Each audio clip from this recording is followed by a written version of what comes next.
तो कैसे है मेरे इंटर के प्यारे विद्यार्थियों, स्वागत है रिजल्टपुर में आपका एक बार फिर से। और सलाम है आपको एक बार फिर से कि आप लोग इस कड़ी धूप में अपने विद्यालयों में दूर दूर पढ़ने जा रहे हैं। सरकार ना आपको पढ़ने दे रही है और ना आपको कोचिंग जाने दे रही है। प्यारे बच्चों, तो याद रखिएगा कि सरकार भले आपको पढ़ने दे या न दे, हम आपको पढ़ाई छोड़ने नहीं देंगे और आप चाहें तो घर बैठे भी तैयारी कर सकते हैं। तो आज हम लोग शुरू करने वाले हैं ज्योग्राफी यानी कि भूगोल। तो भूगोल जो है आप लोगों का पहला पार्ट ही है। आपकी पुस्तक का नाम है, क्या नाम है प्यारे बच्चों, आप लोग एक बार फिर से देख सकते हैं। इसका नाम है भारत, लोग और अर्थव्यवस्था। तो इस किताब को शुरुआत हम आज करने वाले हैं, इसका शुरुआत होने वाला है। तो प्यारे बच्चों, जिसका पहला पार्ट है जनसंख्या। हालांकि आप देख सकते हैं यह इकाई 1 है, अध्याय 1 है और इस पाठ का नाम है जनसंख्या, जिसमें पढ़ना है इसका वितरण कैसा है, घनत्व कैसा है, वृद्धि और संगठन कैसा है। तो प्यारे बच्चों, एक बार फिर से मैं आपसे कहूँगा कि आप कॉपी पेन लेकर बैठ जाएं और आप वीडियो रोक रोक के चाहे तो महत्वपूर्ण बिंदुओं को, हालांकि याद रखिएगा कि मैं महत्वपूर्ण बिंदुओं को ही पढ़ा रहा हूं। तो जिस प्रकार से दूध से क्रीम निकाल लिया जाता है उस तरह से ये मैं नोट्स आपके लिए बनाया हूं। तो भली भांति आप लोग इसको याद कर पाए, लंबे समय तक इसको लिख लीजिएगा कि लंबे समय तक आपको याद रहेगा। तो प्यारे बच्चों, सबसे पहले आपको जानना पड़ेगा कि जनसंख्या का मतलब होता क्या है। प्यारे बच्चों, जनसंख्या का मतलब क्या होता है? तो किसी देश में रहने वाले समस्त लोगों की कुल जनसंख्या को जनसंख्या कहते हैं। किसी देश में रहने वाले समस्त लोगों की कुल संख्या को क्या बोलते हैं? जनसंख्या कहते हैं। यह क्षेत्र विशेष पर भी बताया जा सकता है। जैसे अब ये नहीं कि केवल देश की ही जनसंख्या होती है, जैसे कि बिहार की जनसंख्या इतनी है, फलाना प्रखंड, फलाना ब्लॉक या फिर फलाना गांव की जनसंख्या कितनी है, तो क्षेत्र विशेष पर भी बताया जा सकता है। भारत की कुल जनसंख्या 121 करोड़ है। किसके अनुसार प्यारे बच्चों? 2011 के अनुसार। यहीं पर आपको समझने वाली बात है, आपकी पुस्तक में तो ऐसे लिखा है लेकिन इसको समझिएगा कि विश्व के सर्वाधिक आबादी में चीन के बाद दूसरा स्थान है। लेकिन अब ये स्थिति हो गई है बदल। स्थिति बदल कैसे गई है प्यारे बच्चों? तो विश्व में आज सबसे ज़्यादा आबादी जो है चीन का नहीं है, अब भारत का हो गया है। हालांकि अनुमान से ही बताया गया है, हर एक 10 साल पर जनगणना की जाती थी। तो 2011 में हुआ था, 2021 में होना चाहिए था, लेकिन 2021 में जनगणना नहीं हुई है। मोदी सरकार पता नहीं क्यों जनसंख्या का जो है गणना नहीं करा रही है, पता नहीं इसको क्या मतलब। 2023 बीत रहा है, इतना ज़्यादा दिन बीत गया, हुआ जनसंख्या नहीं का गणना नहीं करा रही है। तो 2023 में अनुमानित जनसंख्या कितनी है? आपकी पुस्तक में नहीं लिखा है। आपको यही समझने वाली बात है कि पुस्तक में नहीं लिखा है, लेकिन ये मैं आज के डेट, आज मैं वीडियो शूट कर रहा हूँ 30 तारीख 8वां महीना 2023। तो इस समय तक आपको गूगल बता रहा है कि 142.86 करोड़ जनसंख्या के साथ दुनिया के सबसे बड़ी जनसंख्या वाला हमारा देश है। चलो, भारत गरीबी में और पिछड़ेपन में आगे तो था ही, जनसंख्या में भी आगे हो गया। तो प्यारे बच्चों, ये कोई गौरव का बात नहीं है। शायद हम लोग सक्सेस में, जॉब, नौकरी में अगर दुनिया में सबसे आगे रहते तो खुशी का बात होता, अमीरी में आगे रहते तो दुनिया का सबसे हमारे लिए बहुत गौरव की बात थी। लेकिन जनसंख्या में ज़्यादा होना गौरव की बात नहीं है। तो 2011 आपका पुस्तक किसके अनुसार है? 2011 के अनुसार है। उसी के अनुसार हम लोग पढ़ेंगे। उस समय जनसंख्या 121 करोड़ थी और आज के समय में हम जनसंख्या के मामले में नंबर 1 पर आ गए हैं। किताब में तो आपके लिखा है कि जनसंख्या के मामले में नंबर 2 पर है, लेकिन आज के डेट में हम लोग नंबर 1 पर चले गए हैं। यार बच्चों, भारत में पहली जनगणना 1872 में शुरू हुई थी। पहली जनगणना कब शुरू हुई थी? 1872 में शुरू हुई थी। आप लोग को यह पता होना चाहिए कि वह शुरू तो हुई थी। अच्छा, क्यों शुरू हुई थी इसके बारे में भी कहानी है, खासतौर पर शहर की जनसंख्या को पता लगाने के लिए।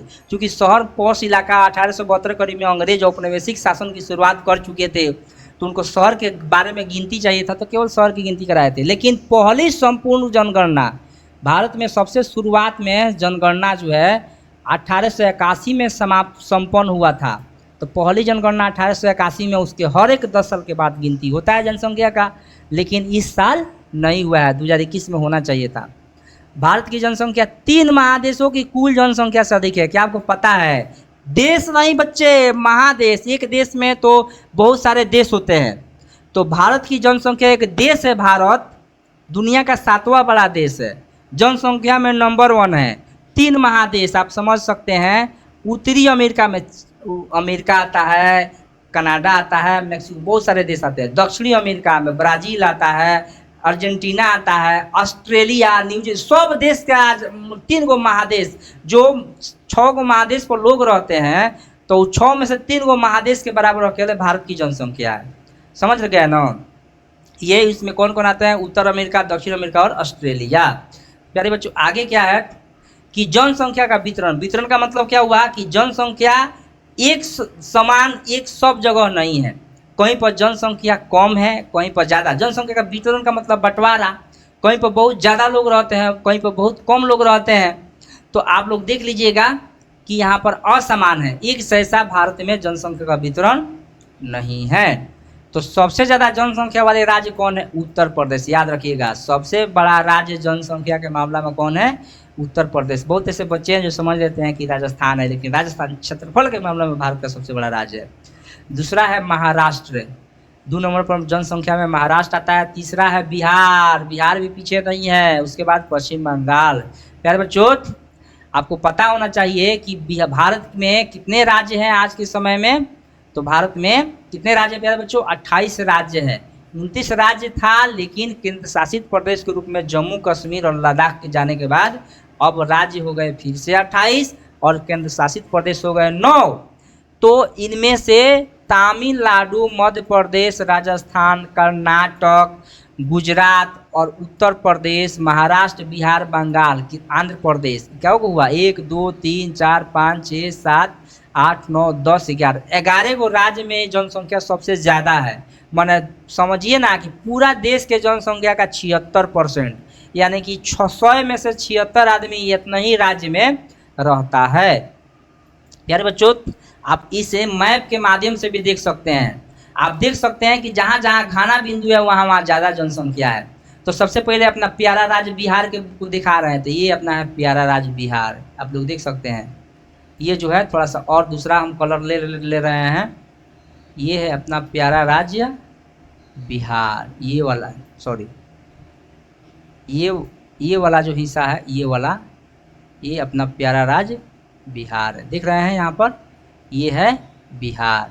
तो यहाँ पर जितना घना घना बिंदु है, तो यहाँ पर देख रहे हैं ना, ये वाला इलाका जो है जहाँ पर ज़्यादा घना बिंदु है, जनसंख्या का घना तो यहाँ अधिक है। फिर इधर केरला वाला साइड में देख सकते हैं, केरला वाला साइड में भी जनसंख्या यहाँ पर घना हुआ है, घना है। यहाँ बंगाल वाला इलाका में तो यहाँ पर जनसंख्या का मतलब बहुत घना है, इसलिए यहाँ के लोग अधिकांश लोग क्या है? गरीब हैं। इस वाला एरिया जो है, यहाँ के अधिकांश लोग कैसे हैं जी बच्चे? यहाँ के अधिकांश लोग जो हैं वह गरीब ही हैं। और बाकी देख सकते हैं यहाँ वाला कोस्टल साइड का एरिया में ज़्यादा जनसंख्या है। कम जनसंख्या कहाँ है? देखिए जम्मू कश्मीर में कितना कम जनसंख्या है। अरुणाचल प्रदेश में तो और दूर दूर पर बिंदु है। सबसे कम जनसंख्या यहीं पर निवास करती है घनत्व के मामले में। इसके अलावा आप देख सकते हैं बीच में राजस्थान का जो मरुस्थलीय इलाका है, यहाँ भी जनसंख्या, यहाँ जो है मरुस्थलीय इलाका है, काफ़ी कम है। फिर से आप देख सकते हैं कि बीच वाला ये साइड वाला जो है यहाँ भी कम है, लेकिन फिर से यहाँ पर ज़्यादा बढ़ गया है। तो इस नक्शा के माध्यम से आप समझ सकते हैं कि जनसंख्या का घनत्व तो कहाँ ज़्यादा है, कहाँ कम है। प्यारे बच्चों, अब आपको आगे जानना है कि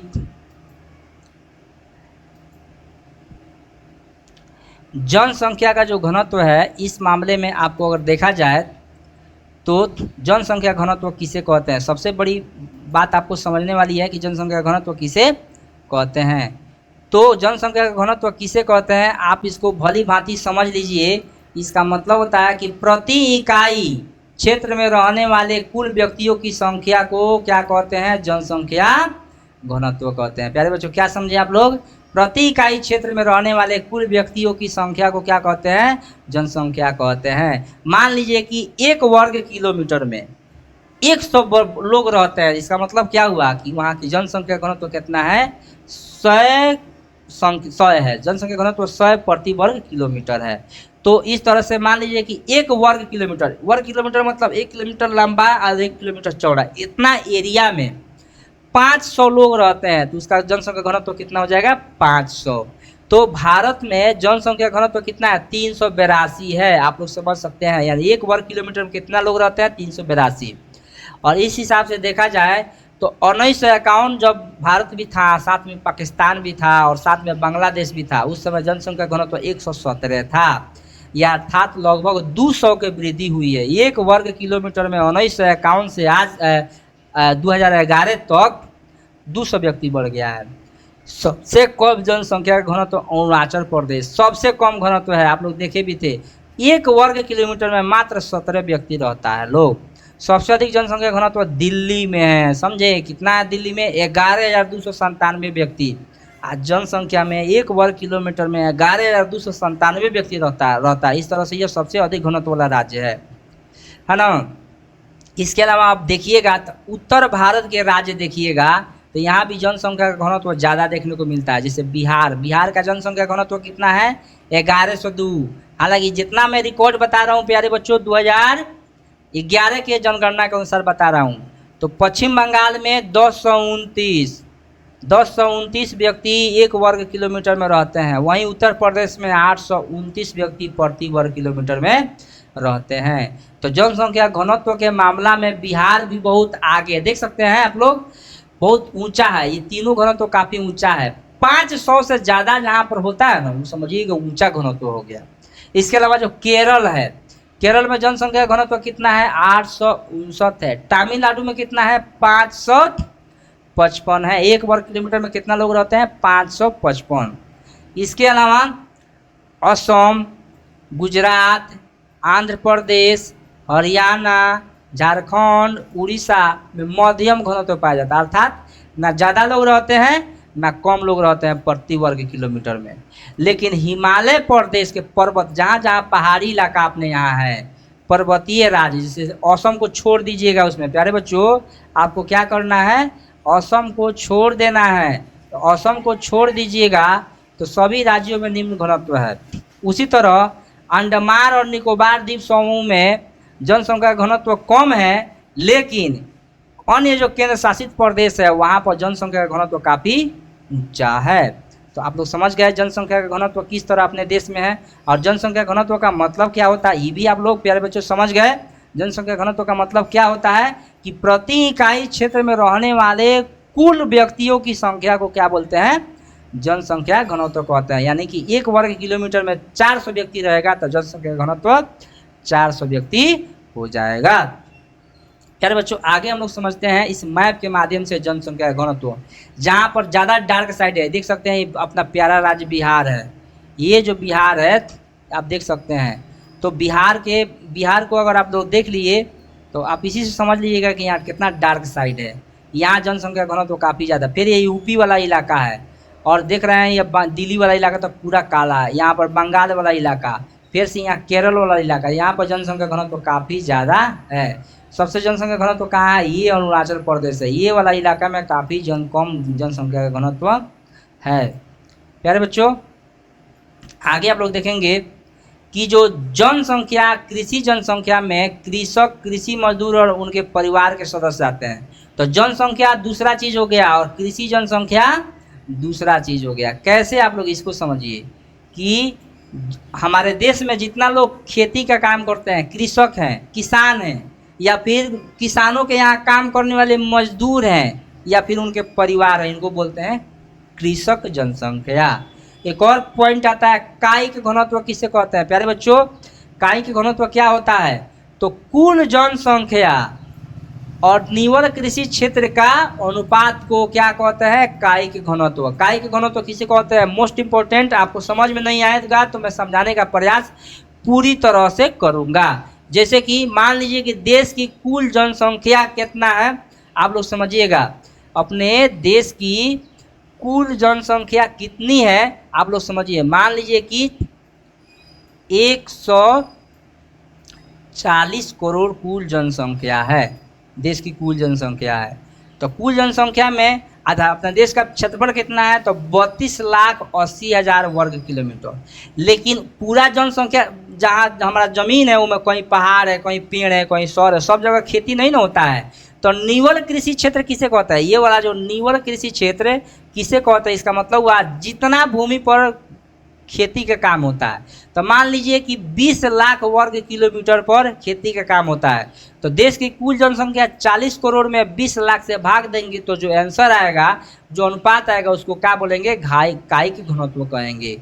उसी प्रकार कृषि घनत्व का क्या मतलब है? कृषि घनत्व किसे कहते हैं? तो कुल कृषि जनसंख्या। कृषि घनत्व का मतलब आपको टोटल जनसंख्या, कायिक घनत्व में टोटल जनसंख्या लेना है, लेकिन कृषि घनत्व में टोटल जनसंख्या नहीं लगेगा, कृषि जनसंख्या। कृषि जनसंख्या किसे कहते हैं? आप लोग अभी तो बताए हैं कि कृषि जनसंख्या किसे कहते हैं, आप लोगों को बताया है प्यारे बच्चों, आपके सामने स्क्रीन पर भी दिख रहा है, तो आप लोग देख सकते हैं कि कृषि जनसंख्या किसे कहते हैं। तो कृषि जनसंख्या का मतलब हुआ कि कृषक, कृषि मजदूर और उनके परिवार के सदस्य को क्या कहते हैं? कृषि जनसंख्या। तो कृषि घनत्व किसे कहते हैं? कुल कृषि जनसंख्या और बटा कुल निवल कृषि क्षेत्र। निवल कृषि क्षेत्र का मतलब जितना जमीन पर कृषि का कार्य हो रहा है, पूरा भारत में जितना जमीन है सब पर खेती नहीं ना होता है, जितना पर होता है उसको निवल कृषि क्षेत्र कहते हैं। प्यारे बच्चों, आप लोग समझ गए कृषि घनत्व किसे कहते हैं। आगे चलते हैं कि जनसंख्या की वृद्धि का मतलब क्या होता है। तो जनसंख्या का वृद्धि की दो समय बिंदुओं के बीच कृषि क्षेत्र में रहने वाले लोगों की संख्या में हुए परिवर्तन को जनसंख्या की वृद्धि कहते हैं। अब इसको भी भली भांति से समझना है, तो मान के चलिए कि अपना यहाँ आज जो है 2023 में जनसंख्या आपके गांव की हो गई, मान लीजिए कि 100, खूब बढ़िया से समझिएगा, 100 हो गई। और 2000 मान लीजिए 25 आते आते यह संख्या हो गया 120। तो बताइए, पहले 100 था, अब 120 हो गया, कितना वृद्धि हुआ? 20 को वृद्धि हो गया, तो आपकी जनसंख्या की वृद्धि 20 हो गई। तो उसको प्रतिशत में बदल दीजिएगा, है ना? कैसे कीजिएगा? तो सबसे पहले इसका बदलने का सूत्र भी होता है जो आगे मैं बताऊंगा। तो जनसंख्या की जो वृद्धि होती है उसको किस में बदला जाता है? तो प्यारे बच्चों, उसको प्रतिशत में बदल दिया जाता है। इसके दो घटक होते हैं। जनसंख्या के वृद्धि के कितने घटक होते हैं? दो घटक होते हैं, एक होता है प्राकृतिक, एक होता है अभिप्रेरित। जैसे कि ऐसे प्राकृतिक रूप से अगर जनसंख्या बढ़ रही है ना, आप गांव में रह रहे हैं, बिना किसी कारणवश जो यहाँ के रहने वाले सदस्य है उसी से अगर जनसंख्या बढ़ रही है तो प्राकृतिक हो गया। लेकिन कभी कभी क्या अभिप्रेरित का मतलब क्या होता है? कभी मान लीजिए कि किसी गांव को उजाड़ दिया गया, वहाँ के लोग कहीं ना कहीं जाके बसेंगे तो उस गांव की जनसंख्या अचानक से बढ़ेगी, तो अभिप्रेरित जनसंख्या का वृद्धि कहा जाएगा। अब मान लीजिए कि नदी पर बांध बना रहा है तो आसपास के गांव उजाड़े जाएंगे, तो कहीं ना कहीं जाके बसेंगे तो अचानक से उनकी संख्या नहीं बढ़ जाएगी, तो वो अभिप्रेरित होगी। तो हम लोग जानेंगे जनसंख्या की वृद्धि, दशकीय वृद्धि कैसे हुई। यह बहुत ही इम्पोर्टेंट, यह खास तौर पर परीक्षा के दृष्टिकोण से याद कर लीजिएगा। एक खाका दिया गया है 1901 से 2011 तक, और इसे आप चाहें तो जो मैं बोल रहा हूँ उसे आप नोट्स भी बना सकते हैं कि किस प्रकार की वृद्धि हुई थी। आप लोग देख सकते हैं कि यहाँ पर 1901 में भारत की जनसंख्या थी 23 करोड़ 83 लाख, देख सकते हैं। तो जनसंख्या कितनी थी? तो 1901 में 23 करोड़ 83 लाख। उस समय भारत में पाकिस्तान बांग्लादेश भी आते थे। लेकिन 1911 में वो जनसंख्या हो गई 25 करोड़। इसका मतलब क्या हुआ? 25 करोड़ 20 लाख हो गई। इसका मतलब क्या हुआ कि जनसंख्या में तेज़ी से वृद्धि हुई 1901 से 1911 तक, लगभग 5%, 5.7% की वृद्धि हुई।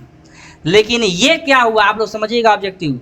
1921 का कंडीशन थोड़ा सा भिन्न आपको दिखाई देगा। 1921 का कंडीशन आपको अलग क्यों दिखाई देगा, आप लोग नोटिस कीजिएगा। खाली ऐसे देख लेने से याद नहीं हो जाता है। बहुत ऐसे बच्चे सोचते हैं कि भाई तो हमको ऐसे ही याद हो जाएगा, कभी याद नहीं होगा, सोचते रह जाएगा, नहीं याद होगा। इसको बढ़िया से समझना पड़ेगा।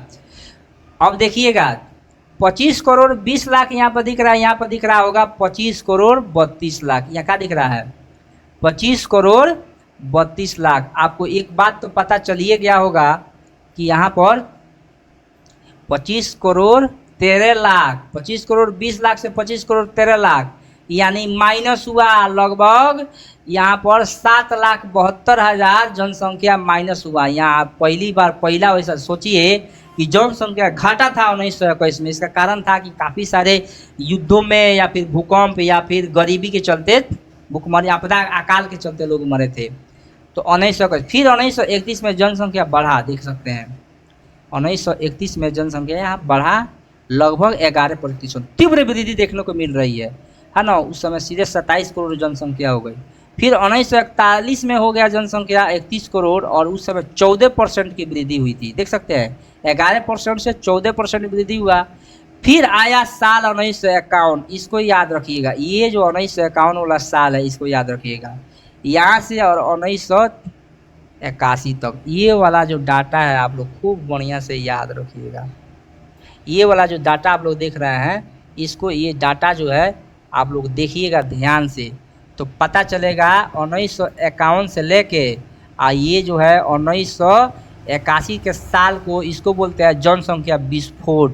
जनसंख्या में जिस तरह बम तेज़ी से भड़कता है, चारों ओर एकदम तबाही मचा देता है, तो यह इतना साल जो 1951 से 81 का जो साल था, जनसंख्या का विस्फोट हो रहा था। इतना तेज़ी से जनसंख्या बढ़ रही थी, उसका कोई हिसाब नहीं था। उस समय जनसंख्या को रोकने के हालांकि कई सरकारी योजनाओं को लागू किया गया, लेकिन सक्सेसफुल कोई नहीं हो पाया। देख सकते हैं कि 1951 में 13% बढ़ा था, लेकिन वहीं जैसे आया 1971 21% जनसंख्या बढ़ गया।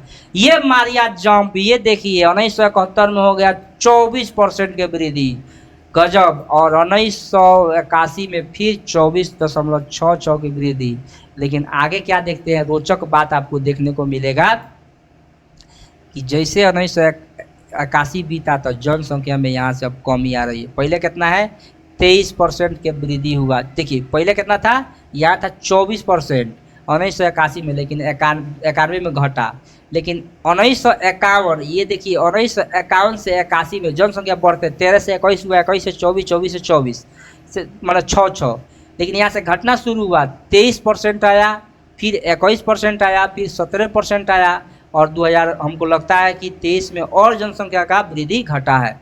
इसका कुछ सूत्र भी है प्यारे बच्चों, दशकीय वृद्धि का सूत्र है, दशकीय वृद्धि दर का सूत्र है। दशकीय वृद्धि दर 10 साल में जो जनसंख्या की वृद्धि होती है उसको किससे सूचित करते हैं, जी से सूचित करते हैं। किससे सूचित करते हैं, जी से। तो जी बराबर होता है P2 माइनस P1 बटा P1 गुने 100। इसको आप समझ लीजिए। P1 का मतलब होता है आधार वर्ष की जनसंख्या। अब इसको मैं आपको समझाने का प्रयास कर रहा हूँ, चूँकि ज्योग्राफी में थोड़ा बहुत समझने की ज़रूरत पड़ती है।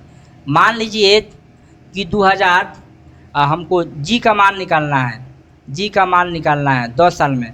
मान लिए कि 2010 में गांव की आपकी जनसंख्या थी 100 और 2020 में कितना हो गया है, मान लीजिए 150।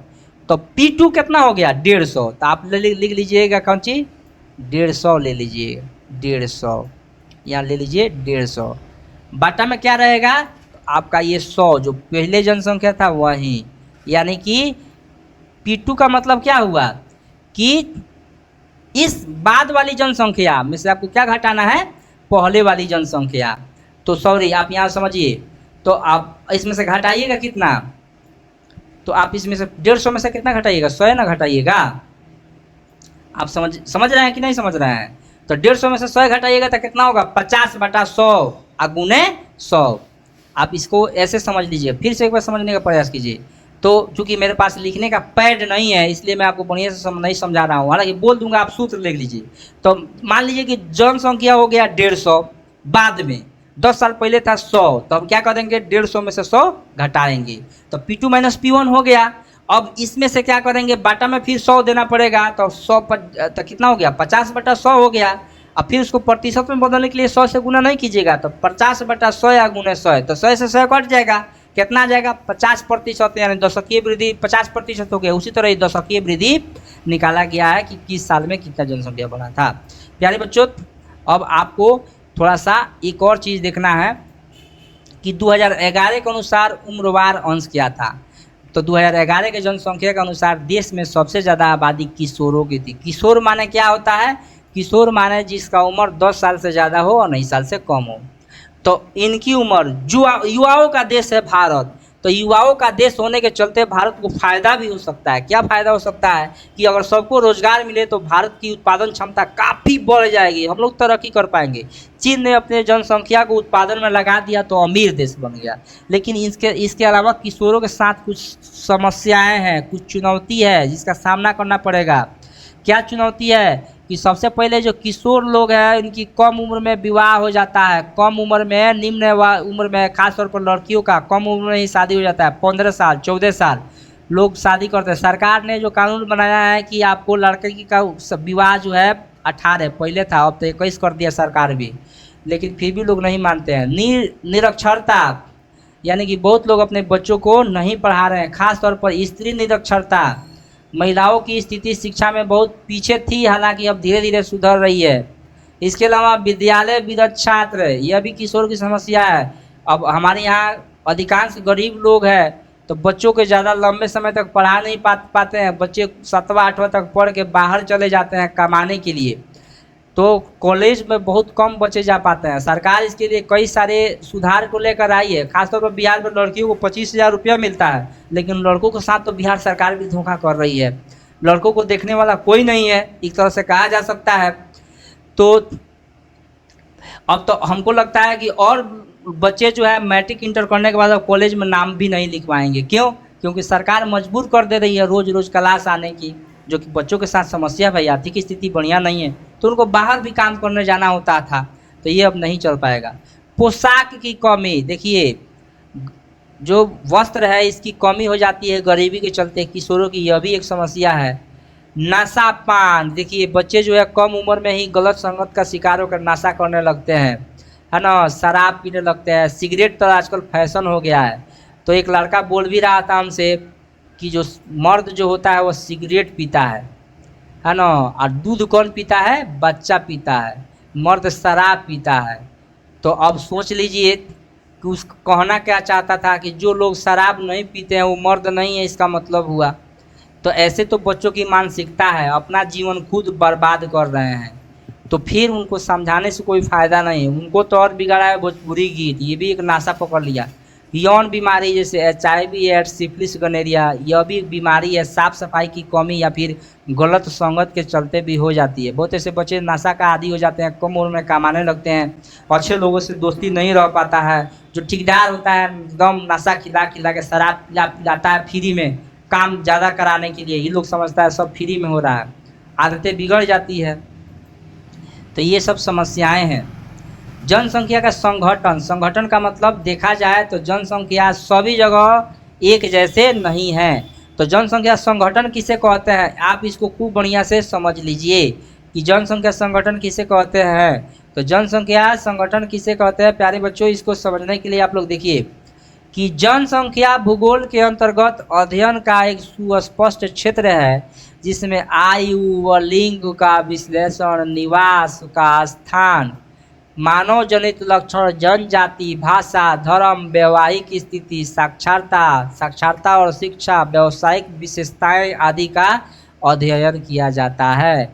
तो भूगोल का एक शाखा है जनसंख्या संगठन, जिसमें उम्र का, जाति का, धर्म का, भाषा का, इस सब का अध्ययन किया जाता है। क्योंकि अलग अलग जनसंख्या का संस्कृति, भाषा, लक्षण सब अलग अलग होता है।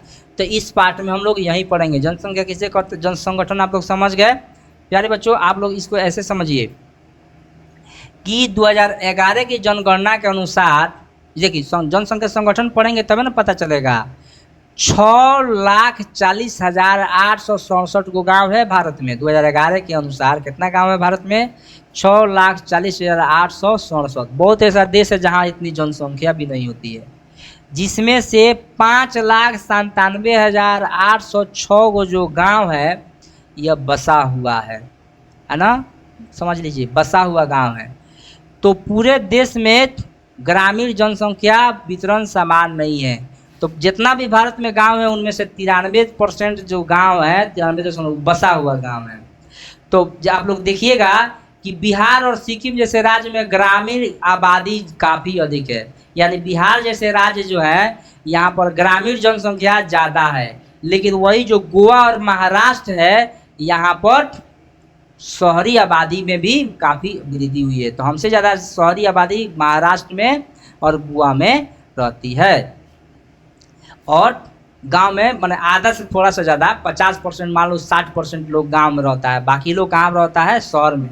लेकिन बिहार जैसे राज्यों में 70%, 80%, 75% कहीं कहीं आबादी जो है गांव में रहती है। पूरा देश का रिकॉर्ड देखा जाए तो 70% आबादी जो है गांव में रहती है। इसीलिए भारत को गाँव का देश भी कहा जाता है। अधिकांश जनसंख्या गाँव में ही निवास करती है।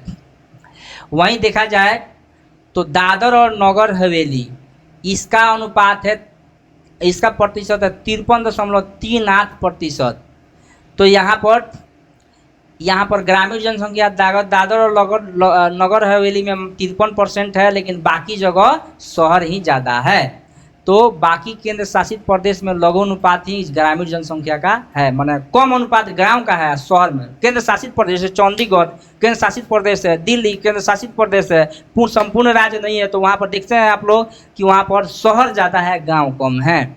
इस तरह से देखा जाए तो उत्तर पूर्वी भारत के पहाड़ी राज्य, पश्चिमी राजस्थान और कच्छ के रण में यह 200 व्यक्तियों से कम, और केरल व महाराष्ट्र के कुछ भागों में 17,000 व्यक्ति तक पाया जाता है। तो भारत के जो गांव का आकार है, कहीं छोटा है कहीं बड़ा है। देखिए यही तो जनसंख्या संगठन है। जनसंख्या संगठन के अंतर्गत ही आपको जानना पड़ेगा कि कहाँ की जनसंख्या कैसी है, कहाँ की जनसंख्या कौन सी भाषा बोलती है, उनका व्यवहार विचार क्या, उनका मतलब मान्यता है। तो कहीं जनसंख्या कहीं गाँव में 200 लोग हैं, लेकिन केरल महाराष्ट्र कोनो गाँव है जहाँ पर जनसंख्या कितना है बच्चे, तो 17,000 एक गांव के जनसंख्या है। एक गांव में 17,000 लोग रहते हैं।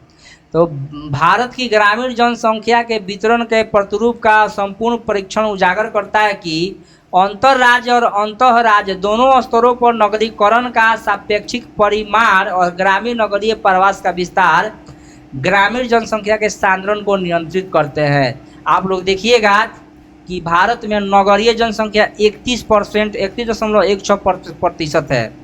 पिछले 10 साल में देखा गया है कि शहर में जनसंख्या काफ़ी तेज़ी से बढ़ा है, क्योंकि वहाँ पर आर्थिक सुधार कहिए या रोजगार के अवसर कहिए तो वहाँ पर लोग जाते हैं, या शिक्षा के अवसर कहिए। भाषा का संगठन कीजिएगा तो हमारे देश में 179 गो भाषाएँ हैं।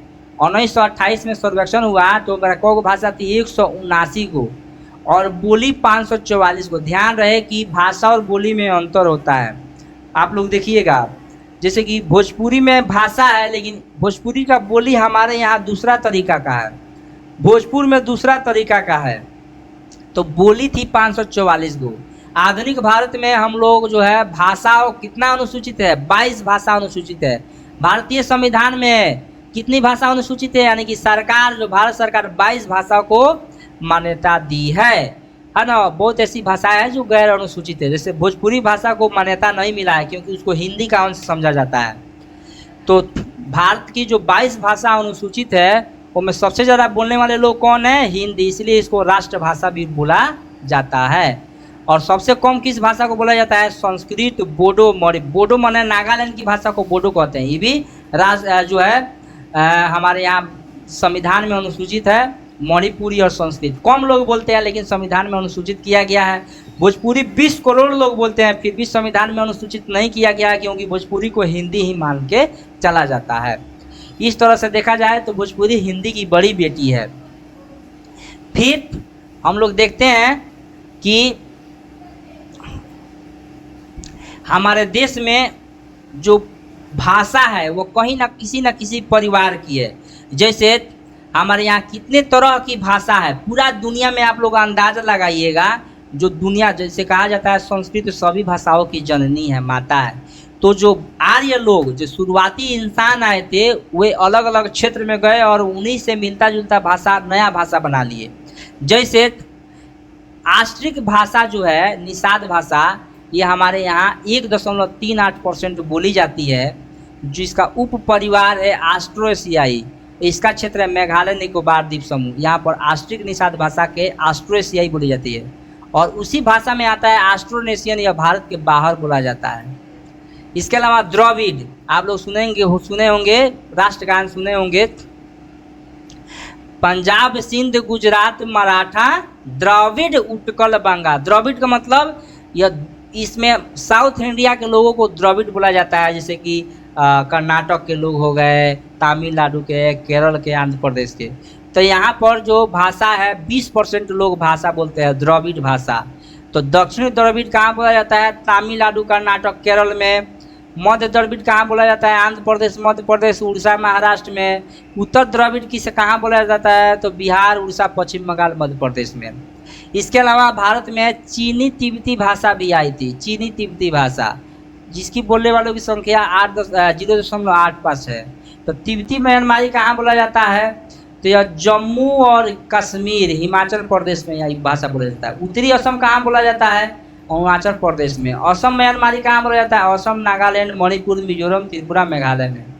लेकिन सबसे ज़्यादा कोई भाषा बोली जाती है तो भारतीय यूरोपीय यानी आर्यों की भाषा, ये 73% लोग बोलते हैं, जिसको इंडो आर्य परिवार में आता है। ये में ईरानी भी आता है, भारत से बाहर लोग बोलता है। दर्दी आता है, जम्मू कश्मीर के लोग बोलते हैं। भारतीय आर्य लोग कौन भाषा जो भाषा बोलते हैं, कहाँ कहाँ बोला जाता है? भारत के जम्मू और कश्मीर, पंजाब, हिमाचल प्रदेश, उत्तर प्रदेश, राजस्थान, हरियाणा, मध्य प्रदेश, बिहार, उड़ीसा, पश्चिम बंगाल, असम, गुजरात, महाराष्ट्र, गोवा। यानी भारतीय आर्य में ही हिंदी भाषा आती है। तो आप लोगों ने इसको समझ लिया। अच्छा चलिए, मेरा एक सवाल आपसे है कि नोट पर भाषा जो है कितनी भाषाओं को लिखा गया रहता है? आप कमेंट कीजिएगा।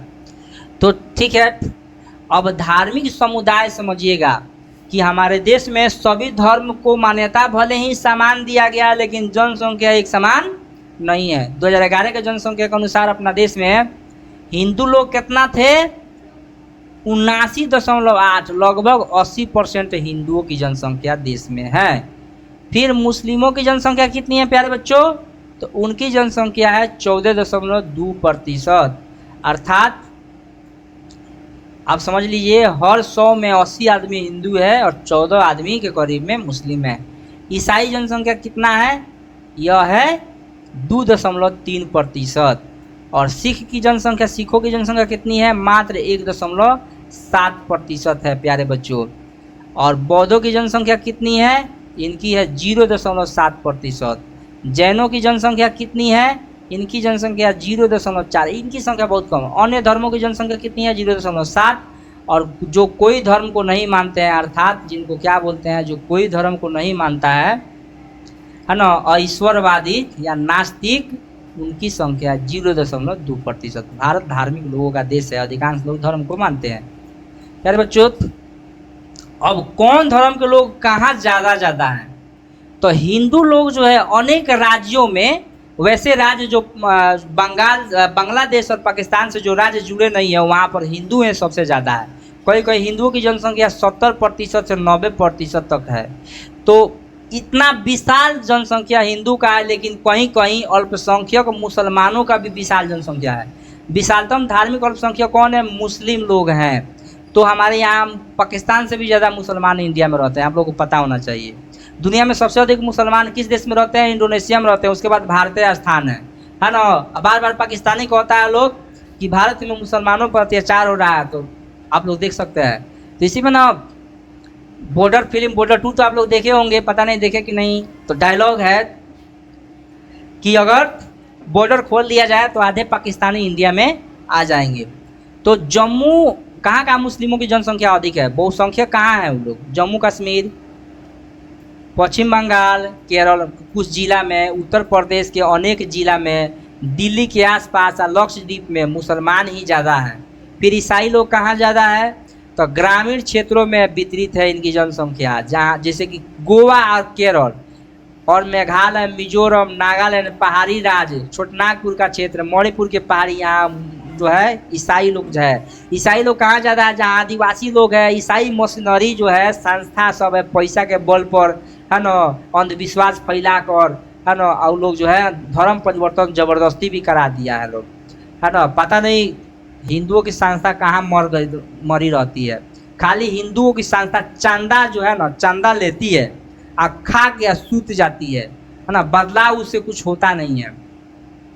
अधिकांश सिख कहाँ रहते हैं? तो छोटे आज तक शहरों में कोई ऐसा शहर नहीं है जहाँ सिख नहीं हो, खासतौर पर बिजनेस लाइन में, है ना। अपने शहर में भी है, जैसे पंजाब, हरियाणा और दिल्ली में मतलब सिख लोग यहाँ बल्क मात्रा में काफ़ी अधिक है, लेकिन अनेक शहरों में भी रहते हैं। इसके अलावा जो जैन लोग, बौद्ध लोग देश के गिने चुने क्षेत्र में है ना।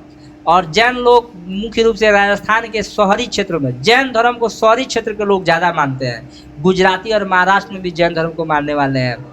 बौद्ध जो है महाराष्ट्र में भी है, सिक्किम, अरुणाचल प्रदेश, जम्मू और कश्मीर में, लद्दाख, त्रिपुरा, हिमाचल प्रदेश में भी इनकी संख्या अच्छी खासी है। इसके अलावा हिमाचल प्रदेश में एक अन्य धर्म के लोग पाए जाते हैं जो कुछ अलग हैं, जो कौन सा है, लाहुल और स्पीति, ये जो है हिमाचल प्रदेश और त्रिपुरा में पाए जाते हैं।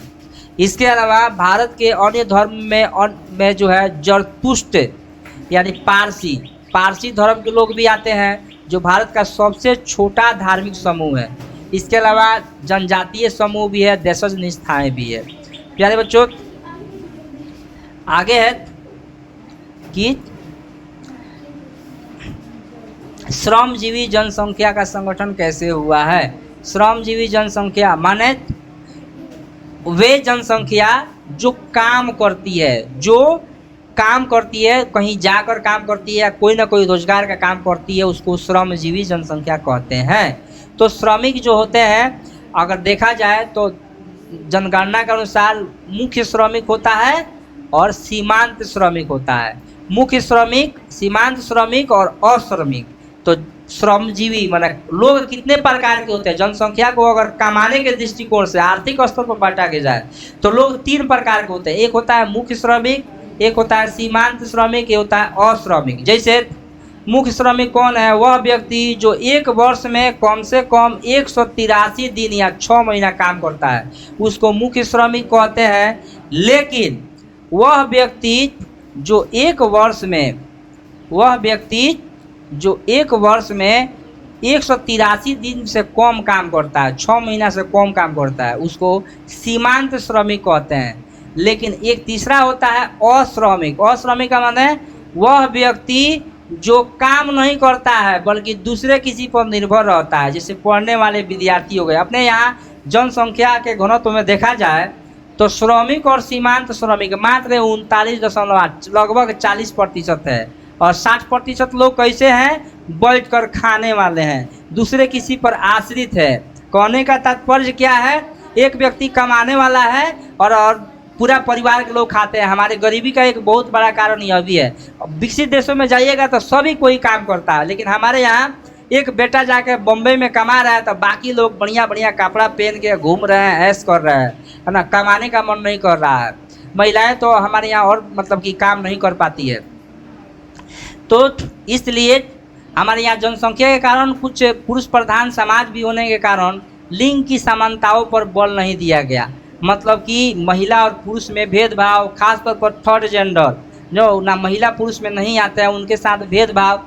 तो संयुक्त राष्ट्र विकास कार्यक्रम का नाम शॉर्टकट में कहते हैं UNDP। आप लोग होम साइंस में पढ़े होंगे, है ना, यूनाइटेड नेशन डेवलपमेंट प्रोग्राम। इसके अनुसार क्या कहता है कि विकास का मतलब क्या हुआ? जिस विकास में सभी लिंग, स्त्री, पुरुष, थर्ड जेंडर, सब लोग, मतलब सभी लिंग शामिल नहीं है, तो उसे विकास नहीं कह सकते हैं। माने खाली पुरुषों का विकास हो, विकास नहीं कहा जाएगा। खाली महिलाओं का विकास हो, विकास नहीं कहा जाएगा। विकास तब कहा जाएगा जो सबको शामिल किया जाए। तो राष्ट्रीय स्तर पर सरकार भी एक नारा चला रही है, बेटी पढ़ाओ बेटी बचाओ, ज्योति मोरिया बढ़ाओ और पति को छुड़वाओ। तो ये सब कार्यक्रम चलाए जा रहे हैं। सॉरी, ये ऐसा कार्यक्रम नहीं है। आप लोग देखिए, बेटी पढ़ाओ और बेटी बचाओ, ये कार्यक्रम चलाई जा रही है। अब देखा जाए व्यावसायिक संवर्ग 2011 की जनगणना के अनुसार तो भारत में श्रमजीवी संख्या, कामगार जो संख्या है, उसको 4 वर्गों में बांटा गया है। एक है कृषक, दूसरा है कृषि मजदूर, तीसरा है घरेलू श्रमिक और चौथा है अन्य श्रमिक। तो काम करने वाली जनसंख्या को 4 भागों में बांटा गया है। तो अगर देखा जाए तो रोजगार के दृष्टिकोण से अगर देखिएगा तो अर्थव्यवस्था के 3 सेक्टर होते हैं, 3 क्षेत्र होते हैं। प्राथमिक क्षेत्र को कृषि क्षेत्र कहा जाता है। आप लोगों को पता होगा कि प्राथमिक क्षेत्र को कृषि क्षेत्र कहा जाता है, द्वितीयक क्षेत्र को क्या कहा जाता है? औद्योगिक क्षेत्र कहा जाता है। तृतीयक क्षेत्र को क्या कहा जाता है? सेवा क्षेत्र कहा जाता है। तो सबसे ज़्यादा रोजगार जो है, सबसे ज़्यादा रोजगार जो है किसमें है, आप लोग अनुमान लगाइएगा। तो सबसे ज़्यादा रोजगार कृषि क्षेत्र में है। सबसे ज़्यादा रोजगार कृषि क्षेत्र में 54.6% कृषि क्षेत्र में लोग काम करते हैं। लेकिन पुरुषों की जनसंख्या 16 करोड़ के लगभग में है, महिलाएं मात्र 9 करोड़ है ना। द्वितीयक क्षेत्र में जो औद्योगिक क्षेत्र है उसमें लोग रोजगार की संख्या कितना है, श्रमिक मजदूर कितने काम करते हैं, 3.8% है ना। और तृतीयक क्षेत्र सेवा क्षेत्र का योगदान जो है बढ़ रहा है, 41.6% लोग सेवा क्षेत्र में है। सेवा क्षेत्र का मतलब पेशेवर, जैसे टीचर हो गया, शिक्षक हो गया, चाहे कोई भी काम करने वाला ऑफिशियल व्यक्ति हो गया जो वेतन के बदले में काम करता है, वो तृतीयक क्षेत्र में आता है। तो सबसे ज़्यादा रोजगार प्राथमिक क्षेत्र दिया है 2011 के अनुसार, और उसके बाद तृतीयक क्षेत्र, और सबसे कम रोजगार दिया है द्वितीयक क्षेत्र। तो इसमें भी देखिएगा कि अब भारत में क्या है, भारत में कृषि सेक्टर में श्रमिकों के अनुपात में उतार दिखाई दिया है। अर्थात अब पहले 2001 में जो श्रमिक थे 58.2% खेती में लगे थे, लेकिन 2011 में 54% हो गए। आने वाले समय में खेती में लोगों की संख्या घटते जा रही है और द्वितीयक क्षेत्र और तृतीयक क्षेत्र में वृद्धि होते जा रही है। और आज के समय में सबसे ज़्यादा रोजगार तृतीयक क्षेत्र दे रहा है। लेकिन याद रखिएगा कि अर्थव्यवस्था में सबसे ज़्यादा योगदान कृषि का नहीं है। कृषि में रोजगार मिला है, लेकिन भारत की अर्थव्यवस्था में मात्र 22% उसका योगदान है, उससे इनकम बहुत कम है। इस तरह से देश की अर्थव्यवस्था जो है सेक्टरीय स्थानांतरण हो रहा है। अब कृषि से लोग सेवा क्षेत्र और उद्योग क्षेत्र में आगे बढ़ रहे हैं। एक ज़माना था जब सभी लोग कृषि में ही लगे हुए थे, पूरा राजपाट जो है कृषि के ऊपर ही निर्भर था, उस किसानों से टैक्स ही लेकर चलाया जाता था। लेकिन आज यह संभव नहीं है। अब तो खुद सरकार किसानों को जो है सुविधाएं दे रही है। तो बच्चों, आज के लिए बस इतना ही, यही पार्ट था, पार्ट पूरा समाप्त हो गया। अगर वीडियो अच्छा लगे तो शेयर कीजिए दोस्तों में, लोगों को बताइए, घर बैठे ही आप लोग पढ़ सकते हैं। और आपको अगर अच्छा लगे तो कमेंट कीजिए, इसका क्वेश्चन आंसर भी हम आपको दे देंगे। तो आज के लिए बस इतना ही, मिलते हैं फिर अगले वीडियो में। तब तक के लिए जय हिंद, जय भारत। और इस तरह से